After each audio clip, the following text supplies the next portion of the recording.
Olá, eu sou o professor Vitor Dalton, analista legislativo da Câmara dos Deputados e professor de regimento interno da Câmara dos Deputados. Eu estou gravando esse vídeo para falar um pouco, ou conjecturar um pouco, o que será o legislativo no governo Bolsonaro. Então nós temos um presidente da República recém-eleito, que tem uma agenda propositiva para o país, só que naturalmente no seu governo ele terá que trabalhar junto ao legislativo para que sua agenda consiga vigorar. Então a gente precisa saber um pouco de como funcionará ou como possivelmente funcionará o legislativo em seu governo. Vamos então falar diretamente sobre isso? Então, primeiramente, vigora no Brasil o que nós chamamos de presidencialismo de coalizão. Presidencialismo de coalizão, não estou aqui para falar das distorções do presidencialismo de coalizão, mas o presidencialismo de coalizão, essencialmente, ele trata que o presidente da República, o poder executivo, ele tem um relacionamento harmonioso com o legislativo, de modo que a sua agenda consegue ter a aprovação daquelas casas legislativas.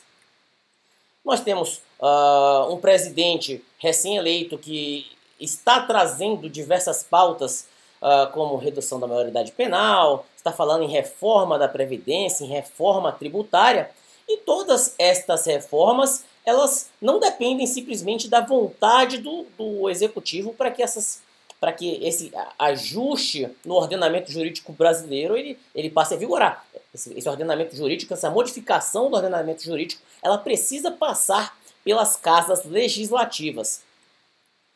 Vou dar um exemplo muito claro para mim, porque eu vivenciei isso dentro da casa, que é o exemplo do Eduardo Cunha versus, digamos assim, Dilma Rousseff. Tá? E por que eu trago esse exemplo? Este é um exemplo clássico no qual, e recente na nossa história, então você que está assistindo agora muito provavelmente vai lembrar, que não havia ali na presidência, no segundo mandato da presidência da Dilma Rousseff, enquanto Eduardo Cunha era presidente da Câmara dos Deputados, não existia um relacionamento saudável, digamos assim, entre o Executivo e o Legislativo. Eu trago aqui uma notícia do Estadão, no qual o Eduardo Cunha, por exemplo, ele afirma categoricamente que, tirando aí o simbolismo da notícia, mas ele fala que tentativas de controle da mídia não vão prosperar e, essencialmente, ele fala que tentativas de controle dos meios de comunicação não prosperarão no legislativo. Por que eu estou trazendo essa notícia aqui? Porque fazia parte da campanha de reeleição da Dilma Rousseff, estava ali na agenda da presidente da República regular os meios de comunicação, algo similar à lei de médios. Isso estava na agenda da presidente. Porém, com o presidente da Câmara dos Deputados, Eduardo Cunha, ele já havia, de maneira bem explícita, dando a entender que eventual lei de iniciativa da presidente da República que tramitasse na casa versão sobre esse tipo de assunto, essa proposição ela simplesmente não iria para frente dentro da Câmara dos Deputados, porque ele, presidente da Câmara, não teria, literalmente, ele não dentro do seu alcance, ele não faria essa proposição prosperar. E com base em que ele faz isso? Tá? O regimento da Câmara dos Deputados, no seu artigo 17, na linha S, diz que é atribuição do presidente da Câmara, ouvindo o colégio de líderes, organizar a agenda com a previsão das proposições que vão ser apreciadas na Câmara dos Deputados.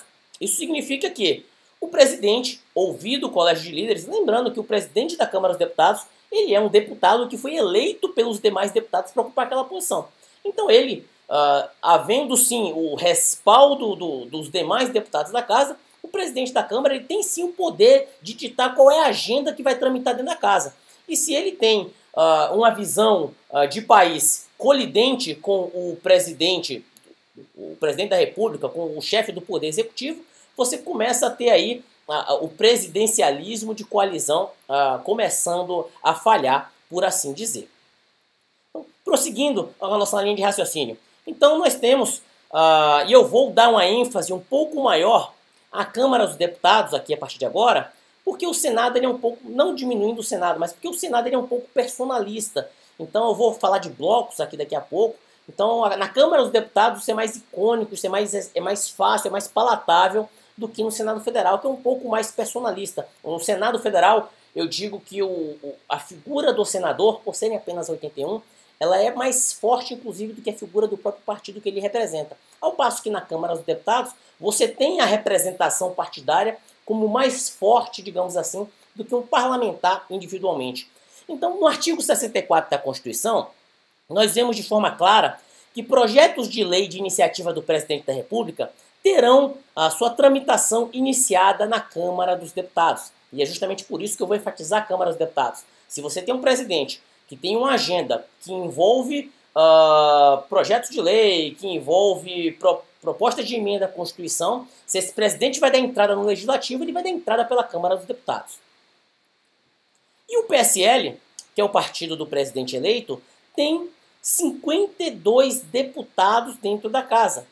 É um número expressivo, mas se você prestar atenção e lembrar que na Câmara dos Deputados nós temos 513 deputados, tá? Nós estamos falando aqui praticamente de apenas 10% da casa. Então, agora em 2018, esse infográfico que eu retirei do site do G1, tá aqui o link se você posteriormente quiser acessar a notícia com essa informação, você vai ver que nós temos 30 partidos dentro da Câmara dos Deputados muito pulverizados. O PT com 56, PSL com 52, PP com 37 e por aí vai. Não vou entrar no mérito da cláusula de barreira, talvez alguns partidos menores tenham que se fundir para continuar existindo, mas você tem uma pulverização muito grande de partidos dentro da Câmara dos Deputados e cada partido, em tese, tem uma visão de país diferente, tem uma visão ideológica diferente. Então, como um presidente que tem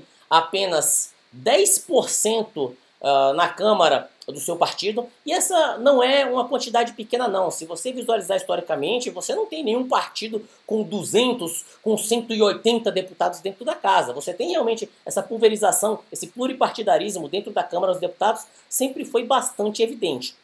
Mas continuando o nosso raciocínio, o PSL tem lá 52 deputados, você tem no artigo 47 da Constituição Federal, que as proposições, salvo disposição constitucional e contrário, elas são aprovadas, né, elas são votadas, né, são tomadas por maioria dos votos, presente a maioria absoluta de seus membros. Então isso significa que um projeto de lei, em regra, ser aprovado na Câmara dos Deputados, você precisa, presentes lá no plenário, 257 deputados, você precisa de 129 deputados presentes ali votando. Também não vou entrar no detalhe da votação simbólica para que o nosso vídeo não fique muito complicado, mas para você ter em linhas gerais, né, o presidente precisa ter 129 deputados, pelo menos ali, leais, presentes a uma votação para aprovar um projeto de lei ordinária.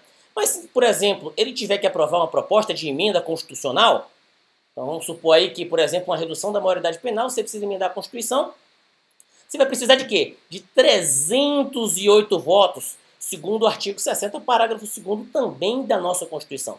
Então, um presidente que traz para a população uma agenda que envolve novas leis, proposta de emenda à Constituição ou outro instrumento similar, e foi eleito, chancelado pela população para entrar com aquela agenda, ele precisa do Congresso. E ele não precisa do Congresso com poucos parlamentares, não. Ele pode precisar, às vezes, de mais do que 300 parlamentares para aprovar, 300 deputados para aprovar em 2 turnos uma proposta de emenda à Constituição. Lembrando que eu ainda não estou falando do Senado Federal, no qual você também teria que ter 3/5 em 2 turnos para aprovar essa mesma PEC. Mas onde eu quero chegar? Então existem, quais são os instrumentos, quais são os arranjos que normalmente ocorrem para que o tal presidencialismo de coalizão ele aconteça?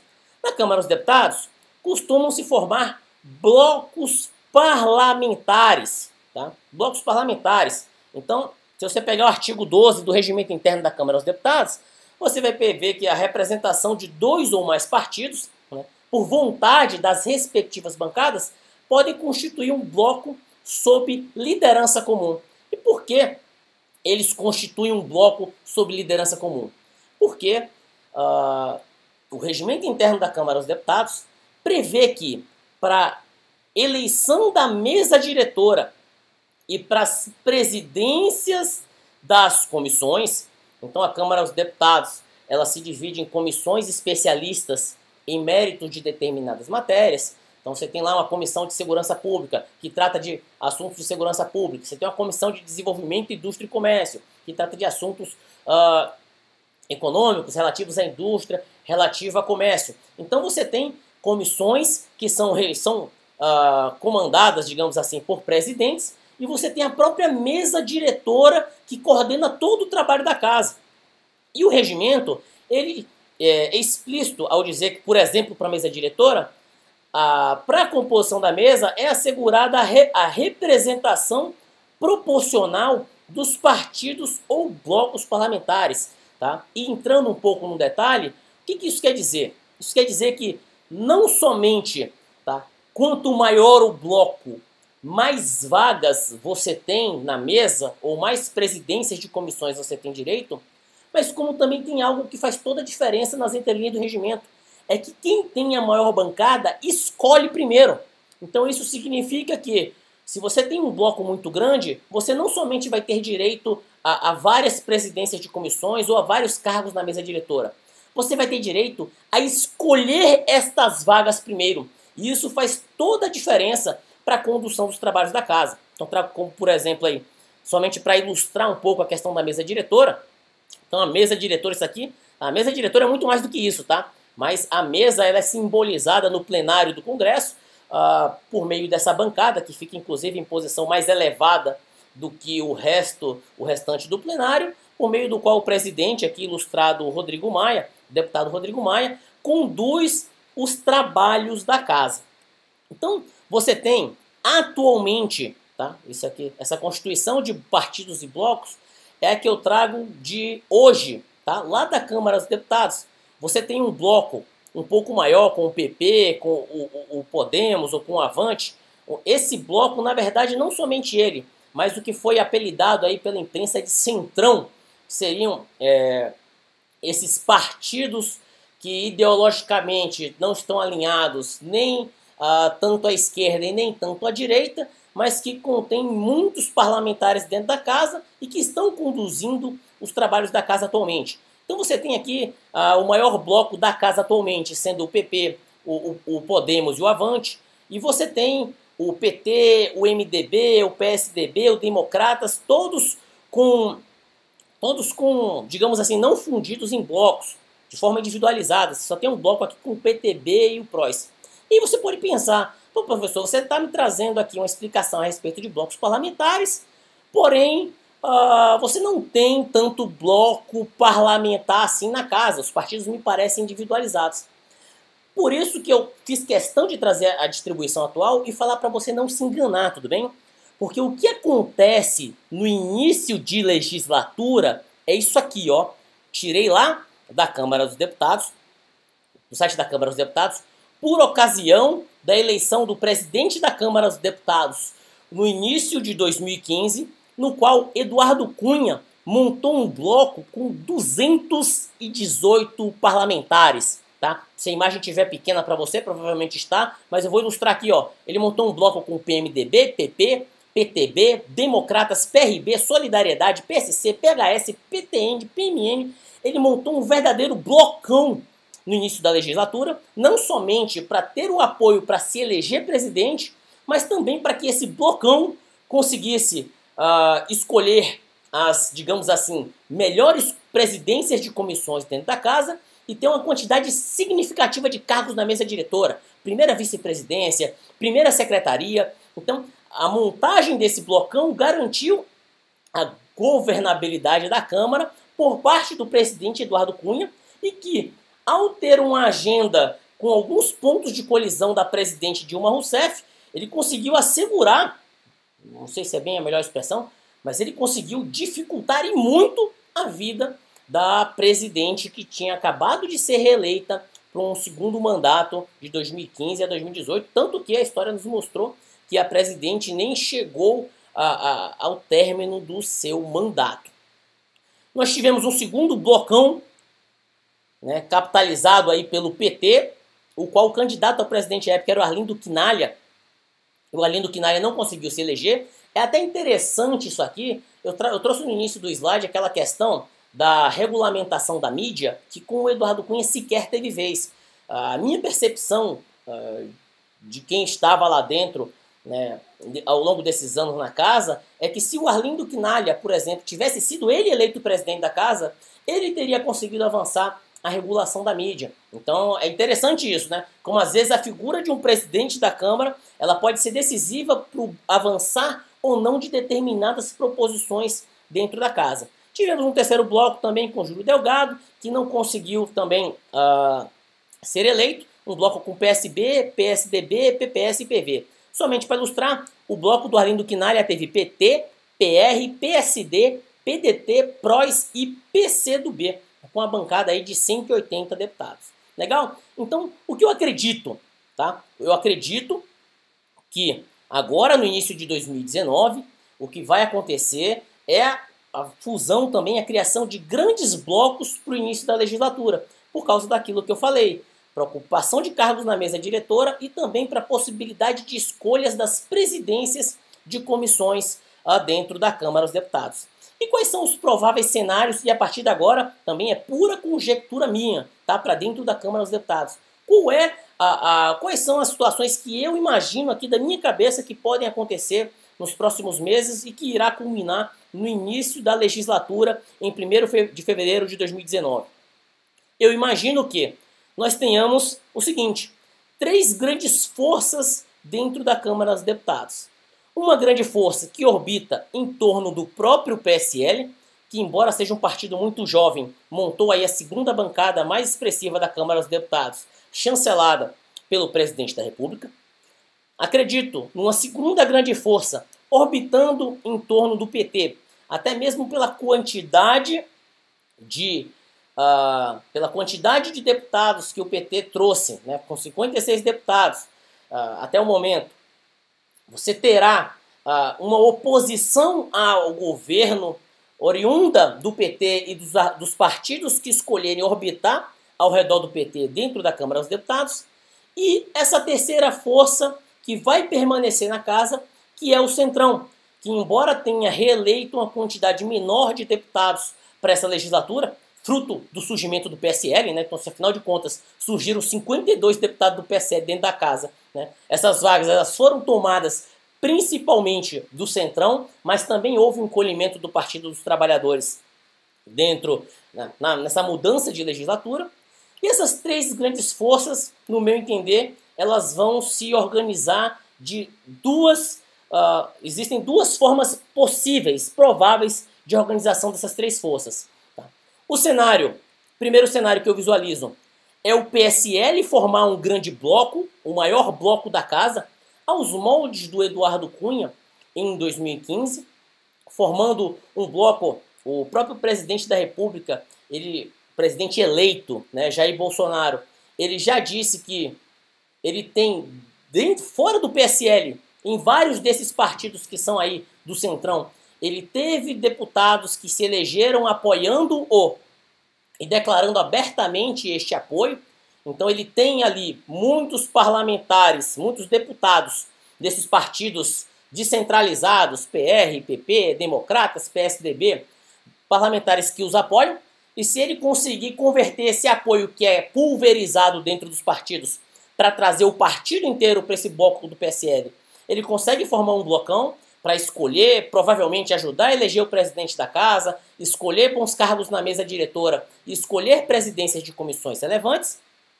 Ou então você pode ter o cenário 2, no qual o PSL vai acabar formando um bloco menor e o Centrão formaria o maior bloco da casa, tá? Optando, digamos assim, por também manter uma postura independente em relação ao presidente da República.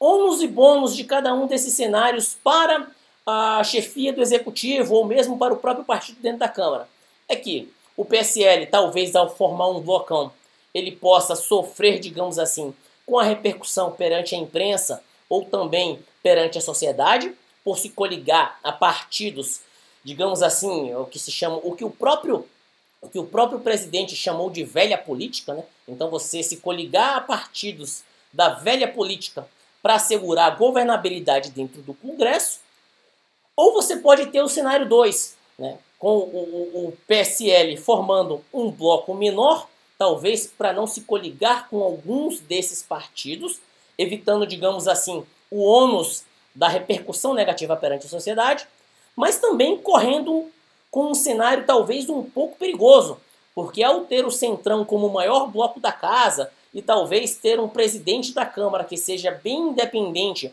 em relação ao presidente da República, o presidente pode correr o risco de ter determinadas agendas que não encontrem eco na presidência da casa ou não encontrem eco nos partidos do Centrão, o que pode, de uma certa forma, dificultar a realização do seu mandato no que cabe, né, no que tange aí as proposições e as propostas de emenda à Constituição que precisem de aprovação dentro da Câmara dos Deputados. Tudo bem? Então era essencialmente essa a análise que eu gostaria de trazer. Não sei se você está estudando o regimento da Câmara dos Deputados ou está estudando para algum concurso, mas eu trouxe isso porque eu sei que efetivamente muitas pessoas estão, ou até se você não estuda para concursos, né, e caiu nesse vídeo pelo interesse realmente pelo processo legislativo e aí seu relacionamento com o presidente da República, para que você realmente consiga visualizar ou até mesmo entender um pouco mais o que irá acontecer nos próximos meses, né? Pô, mas que isso? Mal chegou na casa, já está coligando, já está formando bloco, né? Por que isso aí? Porque realmente para ocupar cargos na mesa diretora, presidência de comissões e até mesmo para ter esse presidencialismo de coalizão, eu acredito que nós veremos pelo menos um desses cenários aí, ou um pouco, né, a gente vai ver aí alguma coisa no sentido do que eu estou falando se concretizando nos próximos meses. Eu sou o professor Vitor Dalton, né, professor de regimento da Câmara dos Deputados, e agradeço ao seu prestígio. Se você gostou desse vídeo, se você achou que a explicação foi relevante, deixe aí o seu curtir. Se você ficou com alguma dúvida, eu intencionalmente não falei do Senado, porque é um pouco mais personalista. Se você quiser, de repente, eu posso fazer um próximo vídeo só para falar do Senado Federal. Comente aí, fique à vontade, porque minha intenção também realmente é debater, esclarecer um pouco a respeito desse assunto. Tudo bem, pessoal? Um grande abraço, obrigado por ter nos prestigiado.